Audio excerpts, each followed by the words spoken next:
Hi all, this is അമൽട്ട. Welcome to Zoho Books Malayalam tutorial. ഈ session നമ്മൾ എങ്ങനെയാണ് സോഹോ ബുക്സിൽ ഒരു ബ്രാഞ്ച് ആഡ് ചെയ്യുന്നത് എന്നാണ് നോക്കുന്നത്.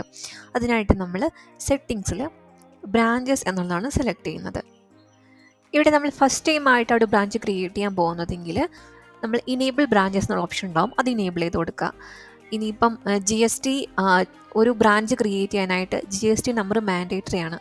GST ഇല്ലാത്തൊരു ഒരു ഓർഗനൈസേഷനാണ് നിങ്ങൾ ബ്രാഞ്ച് ക്രിയേറ്റ് ചെയ്യാനായിട്ട് ഉദ്ദേശിക്കുന്നതെങ്കിൽ ഏതെങ്കിലും ഒരു ഡമ്മി GST നമ്പർ അവിടെ എൻ്റർ ചെയ്ത് കൊടുത്തിട്ട് ബ്രാഞ്ച് ഇനേബിൾ ചെയ്താൽ മതിയാവും. ഇങ്ങനെ ഒരു ഓപ്ഷൻ ആയിരിക്കും, ഇങ്ങനെ ഒരു വിൻഡോ ആയിരിക്കും നമുക്ക് ബ്രാഞ്ച് ഇനേബിൾ ചെയ്ത് കഴിയുമ്പോൾ വരുന്നുണ്ടാവുക. ആഡ് ബ്രാഞ്ച് എന്ന ഓപ്ഷനാണ് കൊടുക്കുന്നത് ഒരു ബ്രാഞ്ച് ക്രിയേറ്റ് ചെയ്യാനായിട്ട്. ഫസ്റ്റ് നമ്മളോട് ചോദിക്കും ബ്രാഞ്ചിൻ്റെ ലോഗോ ചോദിക്കും. അപ്പം നമ്മൾ ഓർഗനൈസേഷൻ ലോഗോ ആയിട്ട് സെയിം ആണെങ്കിൽ നമ്മൾക്ക് ഇവിടെ സെയിം ലോഗോ തന്നെ സെലക്ട് ചെയ്യാം. ഇല്ലാന്നുണ്ടെങ്കിൽ ഒരു ന്യൂ ലോഗോ നമുക്കിവിടെ അപ്ഡേറ്റ് ചെയ്യാനുള്ള ഓപ്ഷനുണ്ട്. അടുത്തത് ബ്രാഞ്ചിൻ്റെ നെയിം നമ്മൾ കൊടുക്കുക.